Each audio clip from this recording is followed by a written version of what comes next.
welcome back to my page, and I wanted to share that I have a new episode out on the Healing Homegirls, and this one is just back to basics of trauma, the small T's and big T's of trauma. Small T's can be anywhere from betrayal trauma, a breakup, someone cheated on you, someone stole from you. Those are also all traumas. There's a big T's in traumas if you lost a child, saw someone die, if you were sexually assaulted, if you had an uncomfortable experience when you were younger with an older male, an older female, or a male or female of the same age. It was just unwanted. If you have been abused physically, emotionally, verbally by a caregiver, spouse, or parent, you've experienced trauma. And I just pray that you seek a therapist and seek real help if you've been through any of that, and stop avoiding them. This episode means a lot to me because I felt like God woke me up out of my sleep to come up and record this, like just this morning. And I share a lot of my personal experiences on the podcast, as well as experiences I believe are generational in patterns. So again, if you experience the big T's or small T's of trauma, my biggest tip is to find an individual relationship with God. Because when you start to seek the healing from those painful experiences, you have to go back and relive them, and it's going to bring up feelings that you avoided. So God will start to place people, things, tools, classes. Pay attention when you start seeking healing. When you start that journey, it is an ever-long journey, because things will come up that you need to currently heal from, that you need to take accountability in, certain toxic traits or unhealthy traits or stagnant traits that came into your adulthood from these traumas. So my only advice is to just pay attention when you start seeking healing.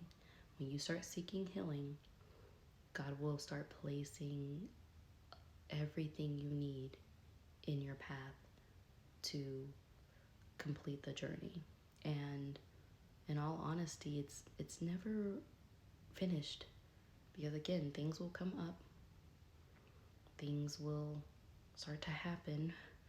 You will start to see yourself different. You will start to have different experiences, different perspective on your current situation.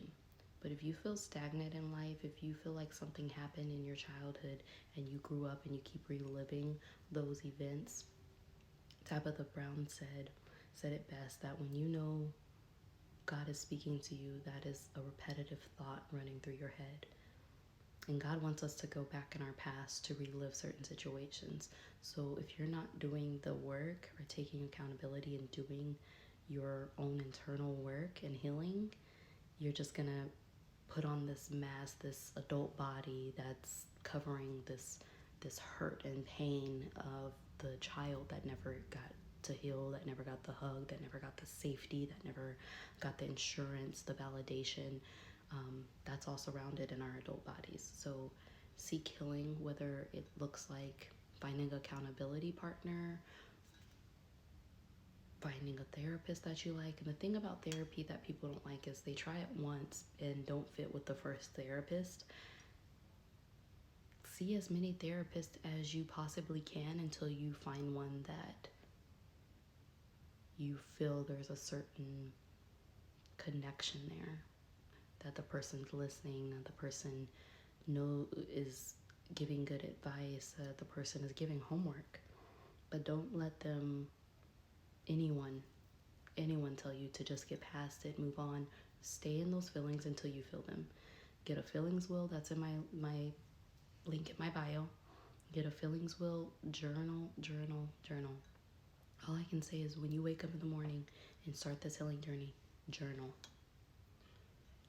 and relive those past experiences.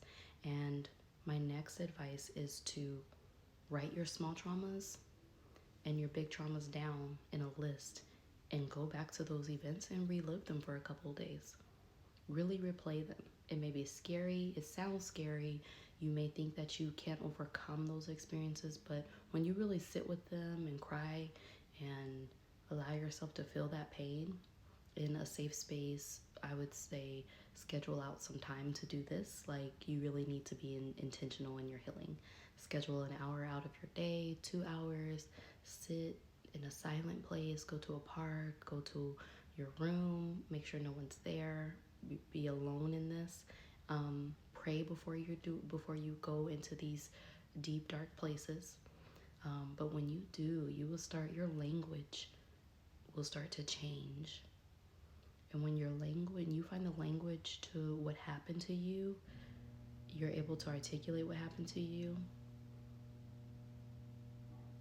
There's something about finding the language to your trauma that will assist in your healing.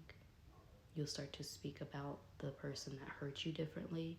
You'll start to have more confidence in what you've been through, of feeling like you're oversharing or you're blaming someone, to really start to inspire people that they can heal too. And so I hope you guys check out my new episode on the Healing Homegirls, finding language to your trauma to assist the language in your healing. And I'm so excited. TikTok used to let us link our podcast to what we post, but that they stopped doing that for some reason. So if you check out my link in bio, it's going to be the first tab there. And so I thank you all for your support. I have so much gratitude in the 18,000 downloads that I just received, and God's moving, God's doing something. So again, start seeking this journey. If you want to come on the podcast and share your journey, journal before a little bit about what you want to relive and share with people, and journal all the tools and modalities and conversations that you've had to assist your healing in those situations, because it gets deep. If you guys go into previous episodes, we talk about from physical, sexual, verbal abuse, but there's also great wisdom in there in how people have overcame their struggles. So again, thank you. I have so much gratitude for those who have been scheduling and coming on and supporting me and sending encouraging emails and DMs. It makes me grateful and have gratitude every morning waking up to that. So again, thank you, and I'll see you guys later.